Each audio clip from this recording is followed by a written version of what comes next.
I'd like to start with a little story about one of the times that I got horrifically drunk, or some of you may refer to it as an average Tuesday evening. It was January of 2019, before the dark ages. And it had been like a month since I seen my friends because of Christmas. So at Prees, one of my friends is like, would you like a vodka and Fanta? I think to myself, what do I have on the next day? A meeting with my university lecturer at 2 p.m. Yeah, sure, why not? What's the worst that can happen? I'll have one glass. Anyway, 3 glasses later, we head out to the club.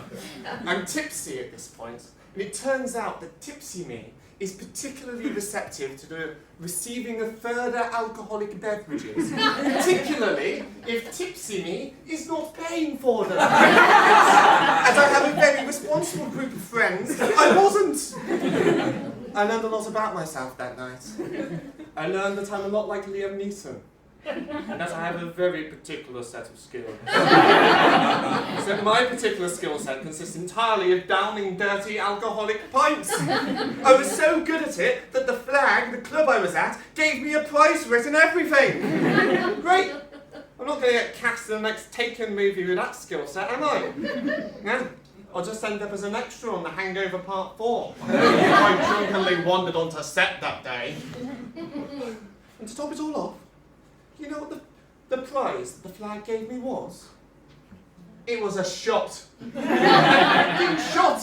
That's like the last thing I need when I'm drunk out of my mind. That's like going up to a recovering heroin addict and being like, well done mate, here's a needle for your efforts. What's in this shot anyway? Ooh, looks like arsenic. Tastes like it's... Not that I stopped drinking, mind you. I carry on drinking until 2 VK, several sours and a strawberry daiquiri later, the inevitable happens, and I end up throwing up in the flag's toilet, crying to my best friend who is standing in the cubicle with me, stroking my back to ease the vomiting process. Welcome. I wasn't going to out you, but And apparently doing this exact motion at the same time. It helped, okay? She carries me home and I crash on my bed in shame. And as I drift off to sleep that night, I think to myself, these things can't get any worse. 1 p.m. I wake up and I struggle to move. Literally any movement makes me want to throw up. Going from my bed to my PC, which at the time was about as far away as I am now from the front row, made me hurl. Twice. That's what? 1 metre, 2 metres, 1 metre, let's say. The point of the joke that I'm about to make. 1 metre. I have a meeting with my university lecturer in 1 hour. She is on the other side of campus. She is at least 500 metres away. By my vague calculations, that is 1,000 separate incidents. I am somehow able to make it to my university lecture without making my insides outsides. I try to convince her that nothing is amiss by bravely opening the door, walking over to her, and confidently curling up on the floor. My university lecturer stands over me and is like, "Are you alright?" "Uh-huh." "Are you sure?"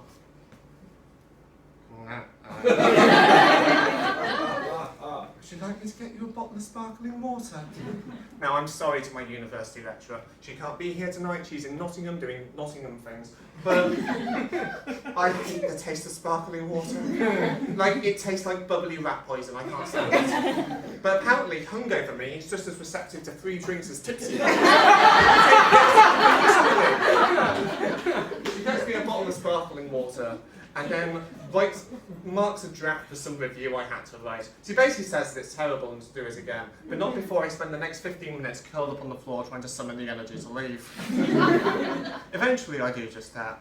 I go out the door, confidently out of reception, get halfway down the path and oh no, here comes the incident. I tried to double back to get to a toilet, but it is too late.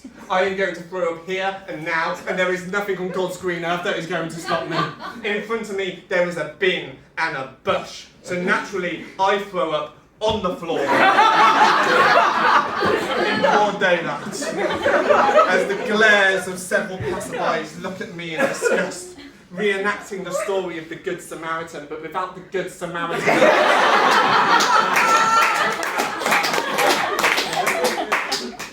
I say that. Eventually, a nursing lecturer comes out to check if I'm okay. It turns out that he's put his entire lecture on hold because, from his perspective, it looked like I was having a fit. A fit! People pay $9.5 a year for this guy's lecturing prowess, and that's all put on hold because of some twat with a tumbleweed of a hairstyle decided to have one too many strawberry daiquiris the night before.